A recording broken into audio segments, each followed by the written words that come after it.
Yeah, I've gotten a little bit of heat on this one. The Phoenix Suns, just to say the least, I was completely wrong about them this year. It's going to be embarrassing, but we have to do it. All sports, all the time. If you're a sports fan, you have to be subscribed to this channel. Welcome back to TC Talk Sports, soon to be the best sports channel on all of YouTube. I'm doing a preview for every single team in the NBA. Really excited about today's preview. If you saw the thumbnail, you know. Oh, I just know it's going to be bad. Texas Longhorns, KD. Oh, let's just jump into it.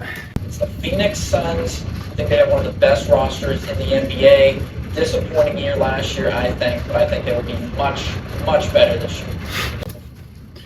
Oh, first 38 seconds. What a hot start to what this team was. Complete hot garbage this year. Follow on there, subscribe on here, you won't regret it. Disappointing indeed last year for the Suns. They finished 49th. Disappointing this year indeed. That's not even a terrible record compared to this year, jeez. 33, not a terrible record. 6th in the West, but they got to move on to Devin Booker. I don't like him. He's a little bit of a bitch, but really good basketball player. I know what I say in this video makes sense, but like the prediction when it comes all together at the end is just too crazy. I mean, I was pretty confident in it. I don't know. I'll stop stopping. Just a hint. I think they're really good. This roster is really good. Good depth. I think they're going to be really good. Another interesting guy on this team is Bradley Beal. I mean, like when you look at all these stats from their top guys, KD, Booker, Beal, I mean, like last year obviously it wasn't a terrible year. They did make the playoffs, got swept, whatever. But like, how could they not just take that from last year and do it again this year? I mean, even a little less. Like they are just so bad this year. Probably the most disappointing team, big three, super team, whatever, in the history of the NBA. This team just makes no sense to me. Jusuf Nurkic, the starting center for the Suns. He's coming into his second year in Phoenix as well. 10.9 points. He sucked this year. He might have been one of the worst players in the league this year. Suns were forced to get rid of him. I mean, the internet hated him. I'm surprised he's still in the league at this point. He's been playing a little bit better with Charlotte, I guess, even though they've been out of the playoffs for months. But he was just terrible this year. He's definitely a reason why this team was so bad. But I just can't believe all this was happening. Made 51% of his shots from the field, was 7th in the league with 11 rebounds. And again, career high numbers for another player on this team, and they just absolutely flopped this year. I remember last year he lost me a chance to win like $600 or $700 in a bet because he didn't score one more point or something. But that's whatever. Bias aside, he's a good.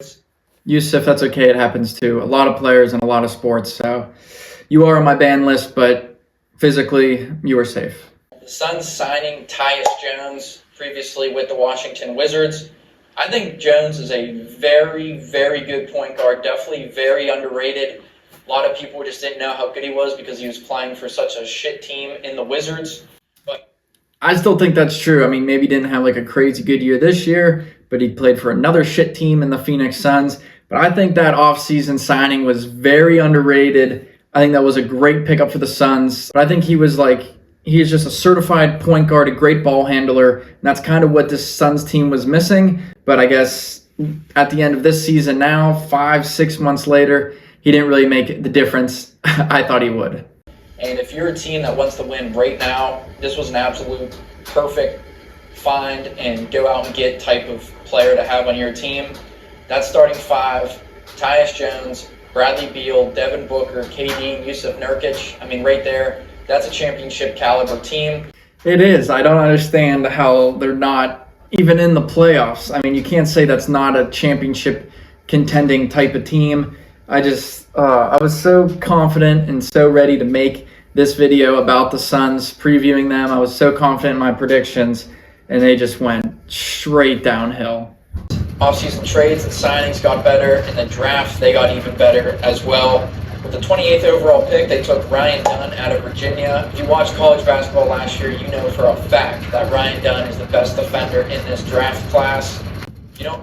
Dunn, I think, was a great draft pick for them. I didn't think they reached for him at all or anything. He was the best defender in college basketball Last year, he hasn't been as dominant in the NBA, obviously, just because players are better, but most games he's guarding the other team's best player offensively. He started to pick it up as the season went on.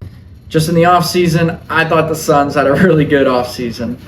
Suns are out of contention of everything. They're not in the lottery. They're not in playoff contention. I mean, just such a horrible year for what should have been such a good team. I don't get it. My player to watch, call me crazy, but it's Royce O'Neal. He's like the third or fourth guy off the bench for the Suns. He's a really good three-point shooter, and for his size, he's a good rebounder. Not a crazy high three-point percent number. I think that's going to be closer to 40% this year. And closer to 40% three-point shooting this year. I know he missed a lot of games, but let's see. Boom, 41.1. How smart am I? Royce O'Neal.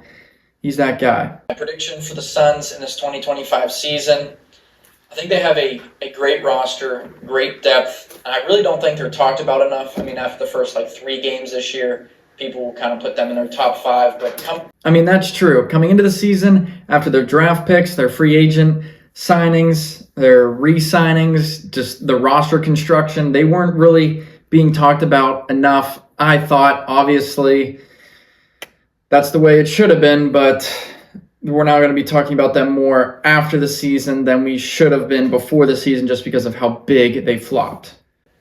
Great roster, better than good. Great roster, fantastic roster, good depth with guys like Ryan Dunn, Royce O'Neal, Mason Plumlee coming off the bench. I think the Suns have the possibility to finish 3rd or 4th in the West. I mean, they can finish anywhere from 1st to 6th with just how the Western Conference is. But prediction-wise, I think they'll finish 3rd or 4th in the West. They're going to get into the playoffs, and you're not going to want to play them. If they're fully healthy, they're going to be a scary team. Don't be surprised if you see the Phoenix Suns. I was so excited for the playoffs to be over, the championship to be over, and the Suns maybe not win the championship, but make a deep run. I was so excited to clip this video, make clips, post them everywhere to brag about how smart I am. Compared to the other 2 videos, I mean, this one was way far off. The Pistons video was pretty much dead on accurate. The Lakers, I mean, I said it. I predicted the Luka trade. But the Suns, this was definitely the farthest off prediction that I had out of all of these teams. I just wanted to go back and look through it. Ended up being hilarious. But the Suns, they were absolutely terrible. All right, that was actually pretty fun, me reacting to my old NBA prediction videos for this 2025 season. I know a bunch of them are accurate. This Suns one was very far off. A couple others might be far off. Predictions, I'll always stand by them. The Suns, just super disappointing. But NBA playoffs are here. I hope everyone enjoys. Like, share, subscribe. You know what to do. Thank you for watching.